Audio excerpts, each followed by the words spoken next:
Police प्रशासन आणि आपल्या गणपती बाप्पाचे आगमन. तर जय महाराष्ट्र मित्रांनो, आज आपल्या गणपती बाप्पाचे आगमन होतं. त्यामुळे सगळं आवरून आम्ही कराडमध्ये गेलो.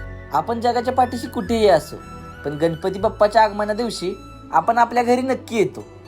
आणि हा आपला परंपरा जपणारा सण आपण सर्व धर्मातील लोक एकत्रित येऊन कसलाही भेदभाव न करता मोठ्या उत्साहात साजरा करतो.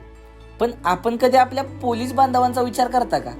त्यांच्या घरी पण बाप्पाचे आगमन करायचे असते. मित्रांनो, आपल्या घरातल्यांप्रमाणे त्यांच्याही घरातल्यांना वाटत असेल की आपला माणूस सणासुदीच्या दिवशी तरी आपल्या सोबत असावा, पण तसं होत नाही. त्यांना आपलं कर्तव्य पार पाडण्यासाठी घरापासून लांब राहावंच लागतं आणि कोणाच्याही मनाचा विचार न करता आपल्या कर्तव्याला प्राधान्य देतात.